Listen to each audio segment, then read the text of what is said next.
Assalamualaikum warahmatullahi wabarakatuh. Kali ini kami akan mempresentasikan tugas dari mata kuliah Integrasi Sains dan Islam dengan topik Samudra dalam Perspektif Al-Quran dan Sains.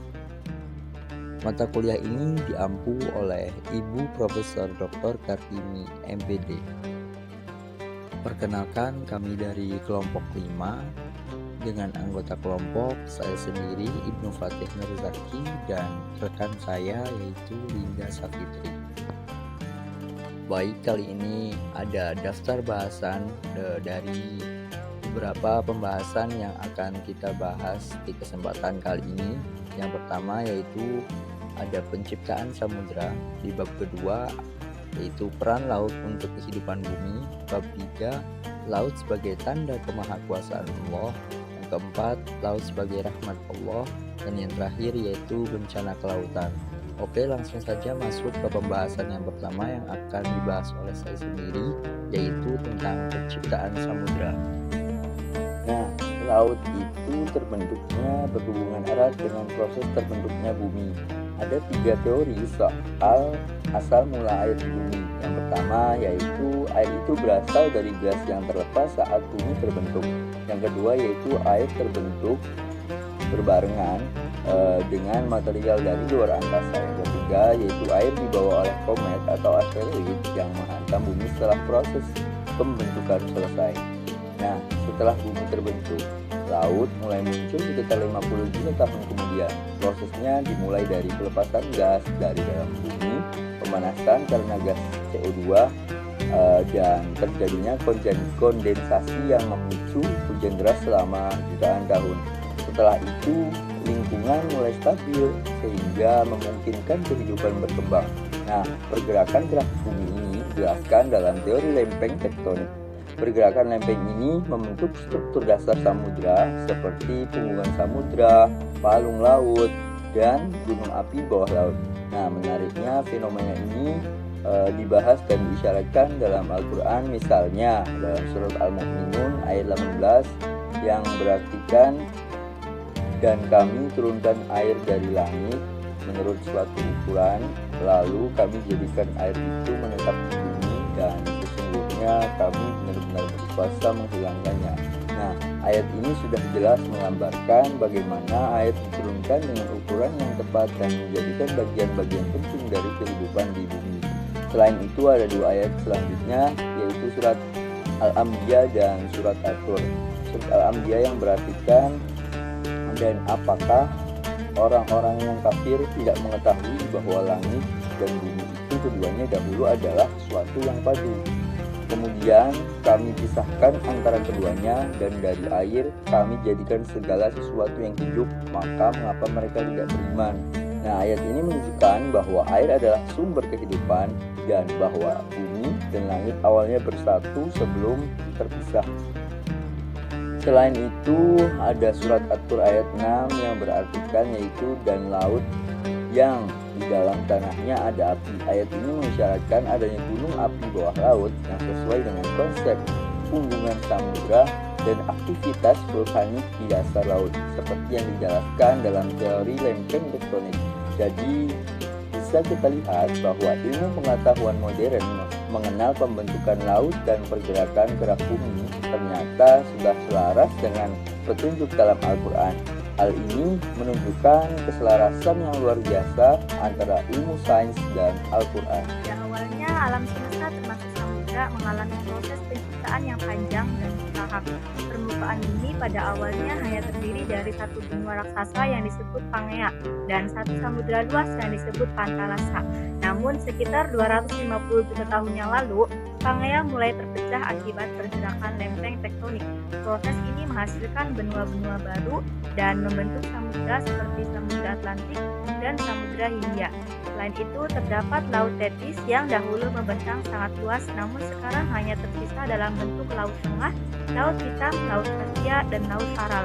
Proses perubahan ini menunjukkan kebesaran Allah Subhanahu wa Ta'ala dalam menciptakan dan mengatur alam semesta. Fenomena ini juga selaras dengan firman Allah dalam surat An-Nuh ayat 14 sampai 15 yang artinya, dan sungguh Dia telah menciptakan kamu dalam beberapa tingkatan atau kejadian. Tidakkah kamu memperhatikan bagaimana Allah telah menciptakan 7 langit yang berlapis-lapis?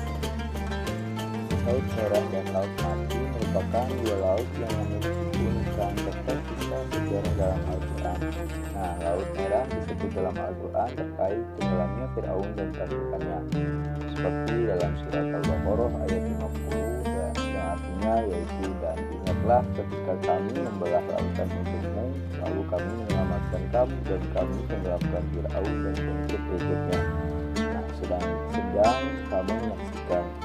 Secara ilmiah, warna merah pada laut merah berasal dari keberadaan bakteri yaitu spesies Mycobacterium erythraeum. Nah, laut ini memiliki sirkulasi air yang baik sehingga mempengaruhi suhu dari salinitasnya. Nah, laut merah ini juga dikenal sebagai salah satu laut terpanas dan paling asin di dunia dengan salinitas sekitar 40%. Sementara itu, Laut Mati dikaitkan dengan kisah kaum Nabi Lut di Sodom dan Gomorrah, seperti disebutkan dalam surat Hud ayat 81 sampai 83 yang berarti, maka ketika datang keputusan kami jadikan negeri kaum Lut itu terbalik di atas ke bawah, dan kami hujani mereka dengan batu dari tanah yang terbakar secara bertubi-tubi. Nah, Laut Mati adalah laut tertutup dengan salinitas yang sangat tinggi, yaitu dari 300%, sehingga sulit mendukung kehidupan. Secara geologi, Laut Mati terletak di zona sosial dan mengalami penyiraman daratan. Tingginya kadar garam menyebabkan daya apung yang besar, sehingga benda termasuk manusia dapat mengapung dengan mudah. Keunikan kedua laut ini tidak hanya menggambarkan kebesaran Allah dalam menciptakan alam, tetapi juga menjadi bukti sejarah yang selaras antara ilmu, pengetahuan modern, dan ajaran Al-Quran. Paparan Sunda dan paparan Sahul merupakan dua paparan benua besar di wilayah Indonesia yang terbentuk akibat pergerakan lempeng tektonik. Paparan Sunda terletak di bagian barat Indonesia dan merupakan sepanjangan dari lempeng Eurasia. Dahulu, paparan ini menghubungkan Sumatera, Jawa, dan Kalimantan dengan daratan Asia. Sementara itu, paparan Sahul terletak di timur Indonesia dan merupakan perpanjangan dari lempeng Australia yang menghubungkan Papua dan Australia. Pada zaman es terakhir sekitar 26.500 tahun yang lalu, permukaan laut lebih rendah sekitar 116 meter, sehingga paparan-paparan ini menjadi satu daratan luas. Namun, sejak 21.000 tahun yang lalu, kenaikan air laut secara bertahap menenggelamkan sebagian besar paparan tersebut, sehingga pulau-pulau yang ada sekarang terpisah satu sama lain. Di antara kedua paparan ini, terdapat wilayah Wales yang mencakup Selat Makassar, Laut Maluku, dan Laut Banda. Wales memisahkan kedua paparan tersebut membentuk batas geologi dan geografi penting yang dikenal dengan garis Wallace-Weber dan Lydekker, yang hal ini menunjukkan dinamika perubahan alam yang terus terjadi seiring waktu.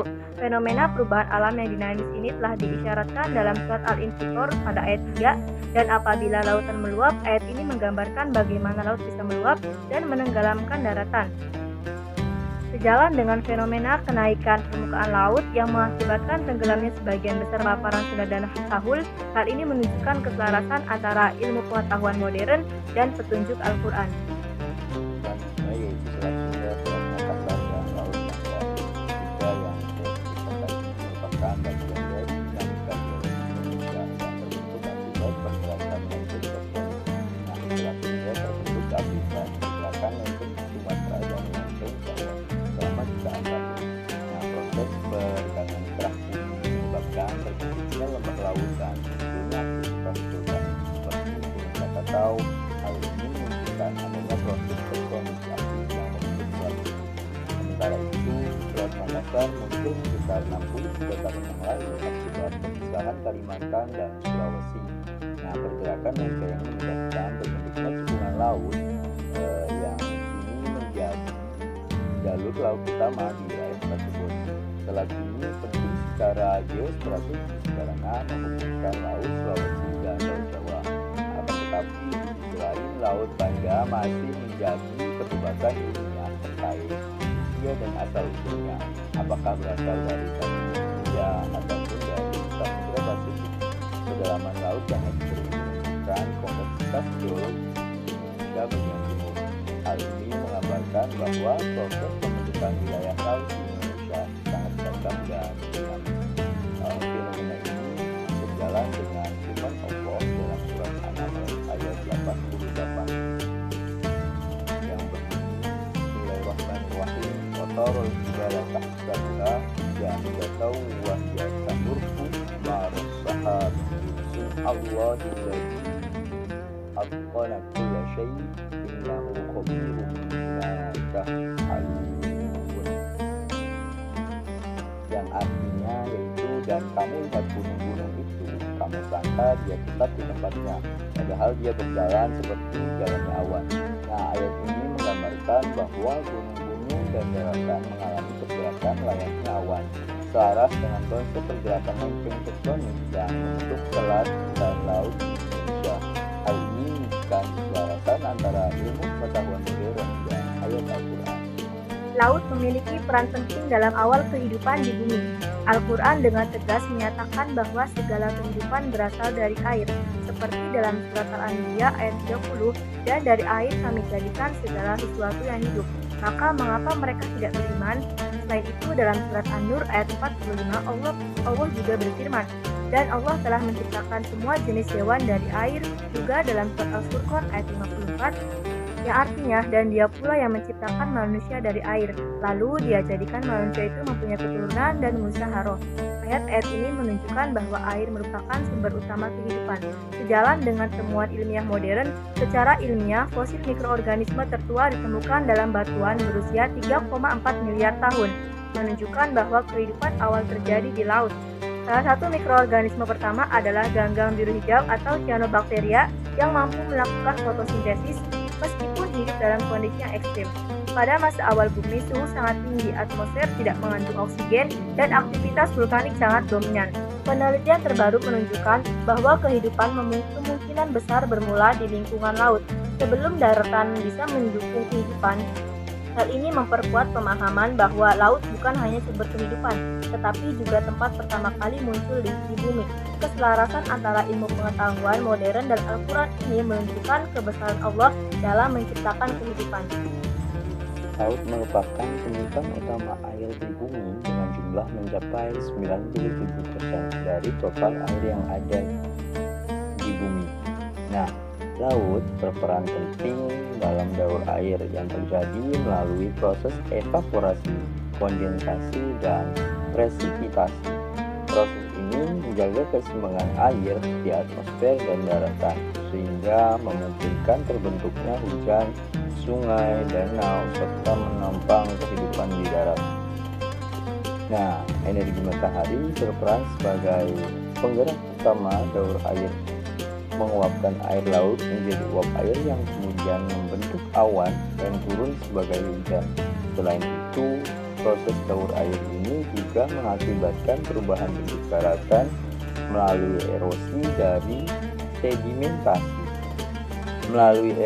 dan sedimentasi, tetapi tetap stabil sebagai pusat peredaran air. Hal ini selaras dengan firman Allah dalam surat As-Sajdah ayat 27 yang berartikan, dan apakah mereka tidak memperhatikan bahwa kamu menghalau awan yang mendung air ke bumi yang tandus, lalu kami tumbuhkan dengan air itu tanam-tanaman. Serta dalam surat Al-Baqarah ayat 164 yang berartikan, sesungguhnya pada pergantian malam dan siang, dan pada apa yang diturunkan Allah dari langit berupa air. Nah, ayat-ayat ini menunjukkan betapa pentingnya daur air dalam menopang kehidupan dan bagaimana Allah mengatur keseimbangan alam melalui siklus air. Keselarasan antara ilmu pengetahuan modern dan ajaran Al-Quran ini menggambarkan kebesaran Allah dalam mengatur alam semesta. Laut berperan penting sebagai pengatur iklim global melalui interaksi kompleks dengan atmosfer. Salah satu fenomena penting adalah El Nino dan La Nina atau ENSO di Samudra Pasifik. yang mempengaruhi pola hujan dan suhu global yang menyebabkan kekeringan atau curah hujan ekstrim di berbagai wilayah. Selain itu, ada pula fenomena Indian Ocean Dipole atau IOD di Samudra Hindia yang menyebabkan perbedaan suhu laut dan berdampak pada curah hujan di Afrika dan Asia. Salah satu mekanisme utama dalam pengatur iklim adalah sirkulasi termohaline atau global conveyor belt yang berfungsi mendistribusikan panas ke seluruh dunia. Aliran arus laut ini menjaga keseimbangan suhu bumi sehingga iklim tetap stabil meskipun terjadi perubahan lokal. Dengan adanya sirkulasi ini, laut mampu menyerap dan melepaskan panas secara efektif, mengurangi dampak perubahan iklim ekstrim. Fenomena ini sejalan dengan firman Allah Subhanahu wa taala dalam surat At-Takwir ayat 6 yang artinya, "Dan apabila lautan dipanaskan." Ayat ini mengisyaratkan adanya perubahan suhu pada laut yang dapat mempengaruhi kondisi bumi.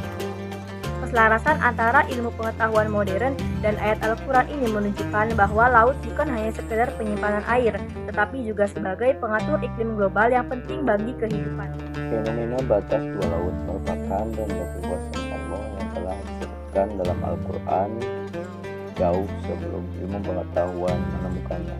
Dalam surat Al-Furqan ayat 53 Allah berfirman, "Dan dialah yang membiarkan dua laut mengalir berdampingan, yang ini tawar lagi segar dan yang lain asin lagi pahit.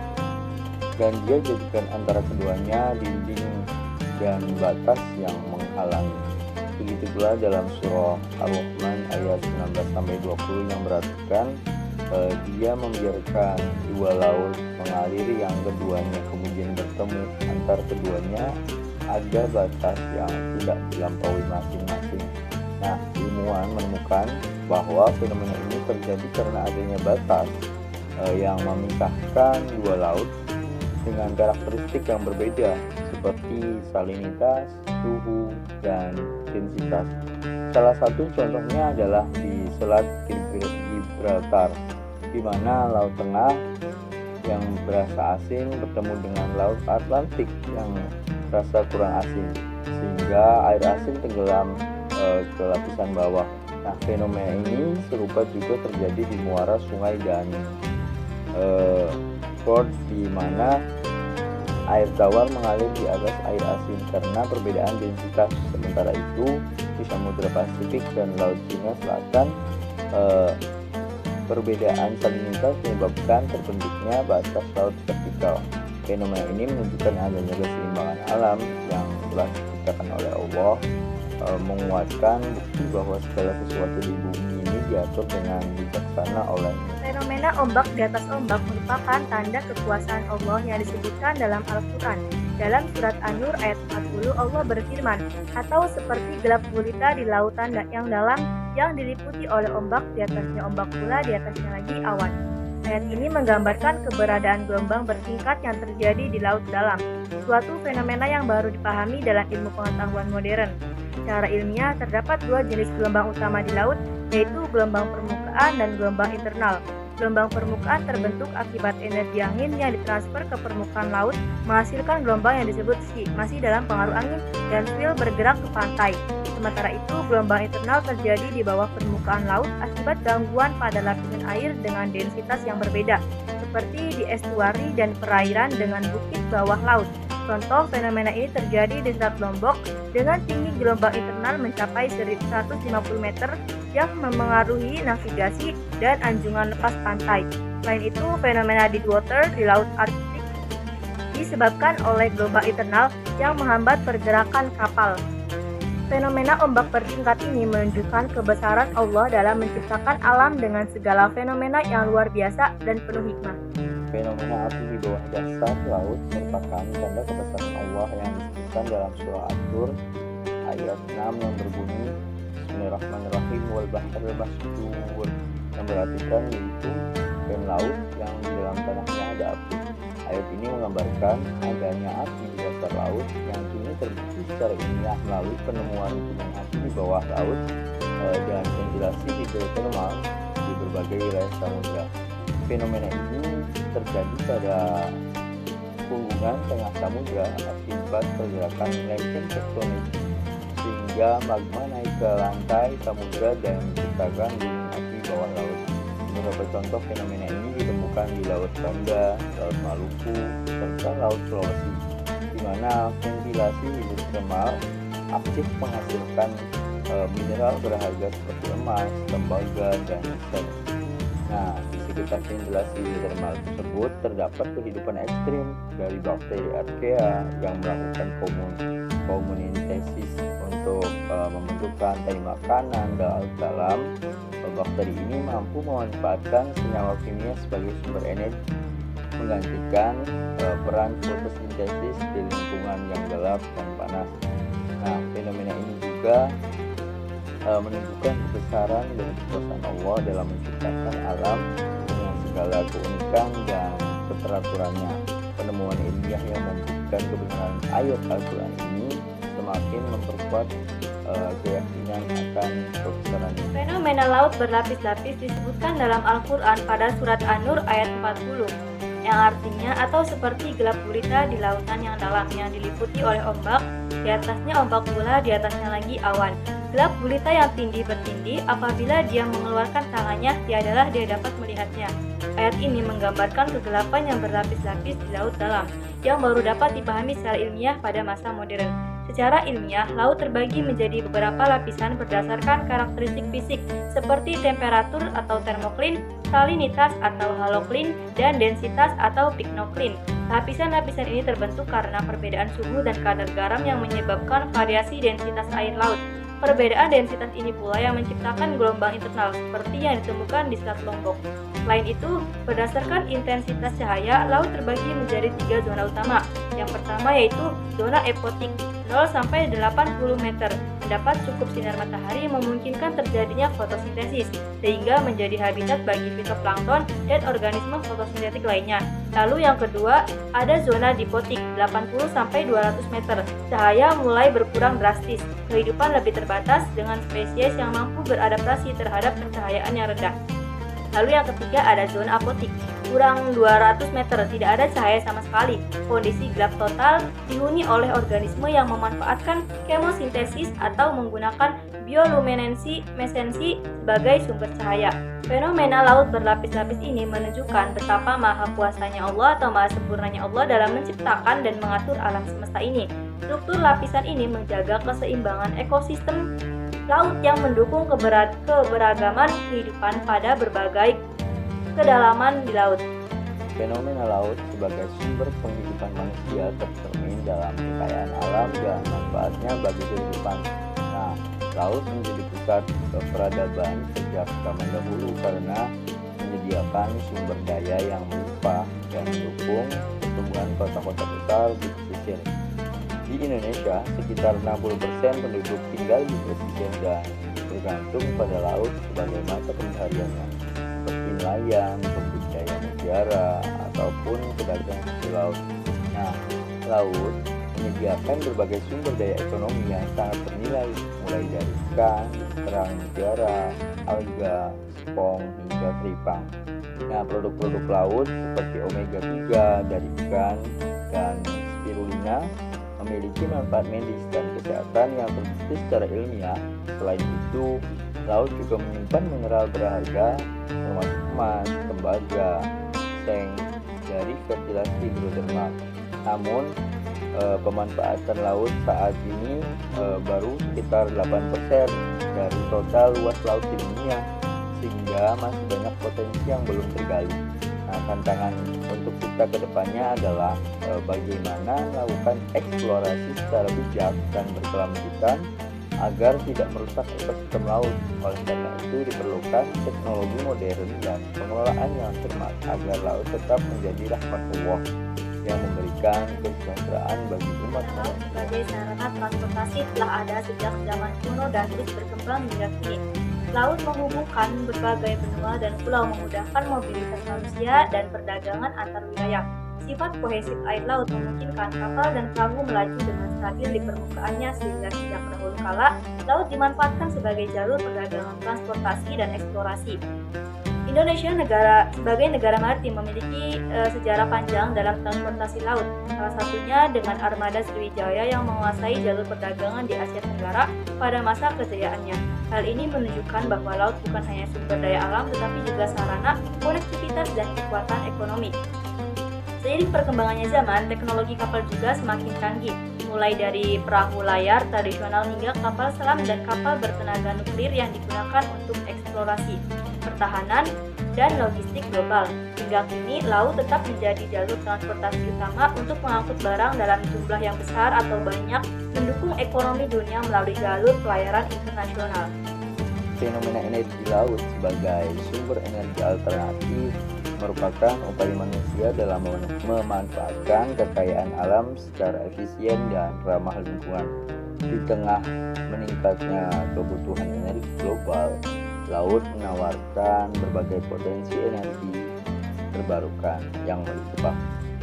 Energi gelombang memanfaatkan ombak laut untuk menghasilkan listrik seperti pembangkit Skotlandia dengan kapasitas 500 kW. Sementara itu, energi panas laut memanfaatkan perbedaan suhu antara permukaan dan kedalaman laut yang sangat potensial di daerah khatulistiwa. Selain itu, ada juga energi pasang surut yang mengonversi pergerakan air saat pasang dan surut untuk menggerakkan turbin, seperti pembangkit di pantai Estuary Reims, Prancis. Di sisi lain, energi arus laut mengubah energi kinetik arus menjadi listrik dengan efisiensi tinggi yang sangat berpotensi di wilayah selat-selat Indonesia. Tak hanya itu, biofuel dari lumpur laut juga menjadi alternatif energi baru yang ramah lingkungan dengan memanfaatkan rumput laut sebagai bahan baku biodiesel tanpa mengganggu lahan pertanian.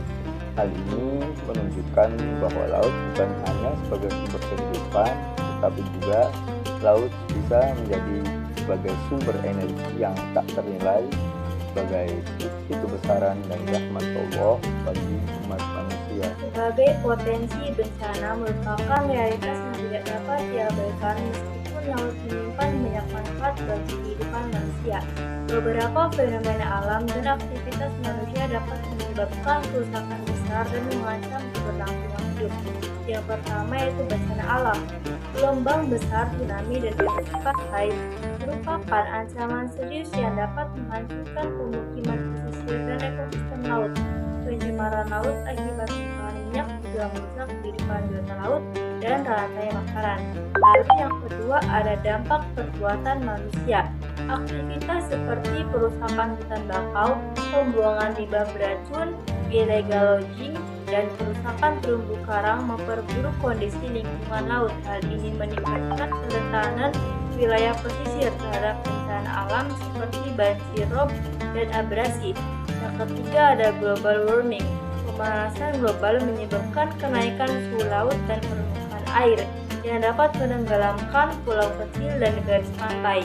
Dampak lainnya adalah kerusakan ekosistem terumbu karang dan migrasi biota laut ke perairan yang lebih dingin.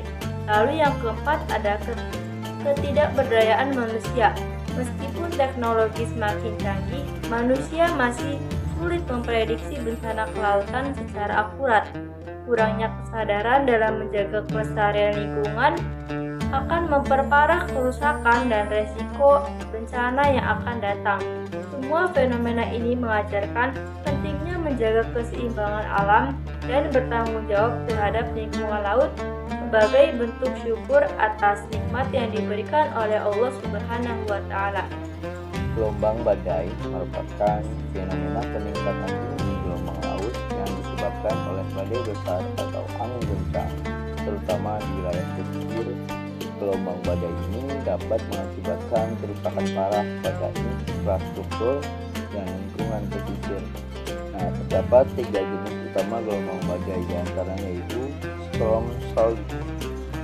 Storm surge adalah kenaikan permukaan laut secara tiba-tiba akibat tekanan rendah dan angin kencang selama badai air laut terdorong ke daratan dengan kekuatan besar, menggenangi kawasan pesisir dan menyebabkan banjir yang merusak. Peristiwa ini sering terjadi saat angin topan atau badai besar melanda wilayah pesisir.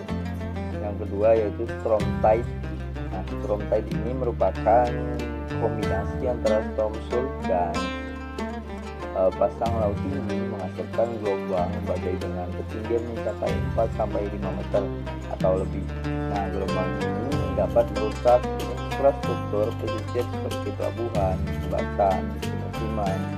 Nah, dampak yang sangat signifikannya terutama di wilayah padat penduduk dan kawasan ekonomi pesisir. Yang terakhir yaitu ada banjir rob. Banjir rob terjadi akibat kenaikan muka air laut yang merendam daerah pesisir, terutama selama pasang tinggi. Fenomena ini diperburuk oleh badai tropis yang memicu kenaikan gelombang lebih tinggi dari biasanya. Nah, banjir rob dapat melumpuhkan aktivitas sosial dan ekonomi masyarakat pesisir, terutama di daerah dengan daya dukung lingkungan yang menurun. Meskipun Indonesia tidak berada pada jalur pembentukan badai utama, beberapa wilayah tetap terdapat atau terdampak oleh badai tropis dari kawasan sekitarnya. Nah, gelombang badai pasang yang tinggi telah menyebabkan kerusakan di berbagai provinsi termasuk Jawa dan Bali yang merugikan sektor perikanan dan pariwisata. Dampak lainnya meliputi kerusakan ekosistem pesisir dan hilangnya mata pencaharian masyarakat setempat. Oleh karena itu diperlukan mitigasi bencana dan pengelolaan pesisir yang bijaksana untuk mengurangi risiko kerugian. Tsunami merupakan gelombang laut panjang dan besar yang disebabkan oleh gangguan mendadak di dasar laut, seperti gempa bumi, letusan gunung api di bawah laut, longsoran bawah laut, atau jatuhnya benda dari luar angkasa. Gelombang ini dapat merambat dengan kecepatan tinggi di laut dalam dan menjadi lebih tinggi serta lebih merusak saat mencapai perairan dangkal. Indonesia sangat rawan dengan tsunami karena terletak di pertemuan 4 lempeng tektonik aktif, yaitu lempeng Indonesia-Australia, Eurasia, Pasifik, dan Filipina. Beberapa tsunami terbesar yang pernah terjadi di Indonesia antara lain yang pertama ada tsunami Krakatau pada tahun 1883. Tsunami ini terjadi akibat letusan dahsyat Gunung Krakatau, menghasilkan gelombang setinggi 36 meter dan menewaskan sekitar 36.000 orang. Letusan ini juga menghancurkan pulau-pulau kecil di sekitar Krakatau dan menyebabkan perubahan iklim global akibat debu vulkanik yang menyebar ke atmosfer. Lalu yang kedua ada tsunami Aceh pada tahun 2004. Gempa bumi berkekuatan 9,1 sampai 9,3 skala Richter mengguncang Samudra Hindia, menyebabkan tsunami dengan ketinggian mencapai 30 meter. Tsunami ini menyapu pesisir Aceh dan beberapa negara di Asia Selatan, mengakibatkan lebih dari 283.000 korban jiwa. Dampak kerusakan yang luar biasa membuatnya tercatat sebagai salah satu bencana alam terbesar dalam sejarah. Lalu yang ketiga ada tsunami Oma pada tahun 1674. Tsunami ini terjadi akibat gempa kuat yang mengguncang wilayah Maluku, menghasilkan gelombang setinggi 80 meter dan menewaskan sekitar 2.970 orang. Tinggi gelombang menunjukkan kekuatan besar dari gempa bumi bawah laut yang memicu tsunami tersebut. Tsunami dapat bergerak dengan kecepatan 500 sampai 1000 km per jam di laut yang dalam. Namun kecepatannya akan melambat ketika mendekati perairan dangkal. Fenomena cooling effect membuat ketinggian gelombang meningkat drastis di dekat pantai, sehingga dampak kerusakannya menjadi lebih besar. Selain kerusakan fisik, tsunami juga menyebabkan erosi, kebakaran akibat rusaknya jaringan gas, serta pencemaran lingkungan oleh limbah beracun. Erosi pantai atau abrasi merupakan fenomena mundurnya garis pantai akibat gigisan gelombang dan arus laut yang terus-menerus. Faktor penyebab utama erosi pantai adalah aktivitas manusia seperti pengambilan terumbu karang untuk bahan bangunan dan alih fungsi hutan mangrove menjadi lahan budidaya atau pemukiman. Nah, pembangunan infrastruktur seperti pelabuhan dan bangunan pelindung pantai juga dapat mengganggu aliran sedimen sehingga mempercepat laju erosi. Selain itu, pemanasan global yang menyebabkan kenaikan permukaan air laut dan meningkatkan frekuensi badai turut memperburuk kondisi ini. Akibat erosi pantai, terjadi kerusakan pada pemukiman pantai wisata dan infrastruktur pesisir, bahkan menyebabkan pulau-pulau kecil tenggelam. Selanjutnya itu pencemaran laut. Pencemaran laut merupakan masalah serius yang disebabkan oleh berbagai aktivitas manusia, termasuk pembangunan limbah industri, pembuangan limbah industri, pertanian, dan domestik secara langsung ke laut. Salah satu dampaknya adalah blooming fitoplankton atau red tide akibat limbah organik yang berlebih dan dapat membahayakan biota laut dan manusia. Selain itu, tumpahan minyak dari kapal, tanker, dan eksplorasi minyak lepas pantai dapat merusak ekosistem laut, membunuh burung dan mamalia laut, serta mencemari perairan dalam waktu lama. Limbah tiling dari pertambangan juga menambah kekeruhan air dan membawa logam berat yang membahayakan kesehatan manusia dan biota laut. Selain pencemaran fisik dan kimia, limbah radioaktif juga kebisingan dari kapal-kapal besar juga mengancam kehidupan laut, termasuk mamalia laut yang bergantung pada ekolokasi. Nah, kerusakan lingkungan laut akibat erosi dan pencemaran laut merupakan dampak nyata dari perilaku manusia yang tidak bijak dalam mengelola sumber daya alam. Upaya mitigasi dan konservasi diperlukan untuk menjaga keberlanjutan ekosistem laut agar tetap memberikan manfaat bagi generasi mendatang. Yang pertama ada kekeringan. Kekeringan adalah kondisi ketidakseimbangan antara jumlah air yang tersedia dan jumlah air yang dibutuhkan. Berbeda dengan ariditas yang merupakan kondisi kering tetap. Kekeringan biasanya terjadi akibat rendahnya curah hujan dalam jangka waktu yang panjang dan tingginya tingkat evapotranspirasi. Fenomena ini seringkali dipicu oleh subsidensi udara yang menghambat pembentukan awan hujan. Dampaknya sangat signifikan pada sektor pertanian, mengakibatkan kehilangan air pada lahan pertanian dan berkurangnya produksi pangan, terutama selama musim kemarau panjang. Kekeringan juga memengaruhi ketersediaan air minum dan dapat memicu terjadinya konflik sosial akibat berebutan sumber air. Yang kedua ada banjir. Banjir adalah kondisi di mana air mengenangi suatu wilayah akibat kelebihan volume air. Penyebab utama banjir adalah curah hujan yang tinggi, penggundulan hutan, dan perubahan tata guna lahan yang mengurangi daya serap tanah terhadap air. Selain itu, aktivitas manusia yang tidak bijak, seperti pembangunan di daerah resapan, memperparah resiko banjir. Banjir juga dapat disebabkan oleh rop atau kenaikan muka air laut dan tsunami. Dampak banjir sangat merugikan, termasuk kerugian ekonomi akibat kerusakan infrastruktur, menyebarkan penyakit berbasis air, dan hilangnya nyawa serta harta benda. Pengendalian banjir memerlukan pendekatan struktural dan non-struktural. Secara struktural, pembangunan tanggul, bendungan, dan kanal dapat membantu mengendalikan air. Pendekatan non-struktural melibatkan peningkatan kesadaran masyarakat, pemetaan daerah rawan, dan tata ruang yang mempertimbangkan mitigasi banjir.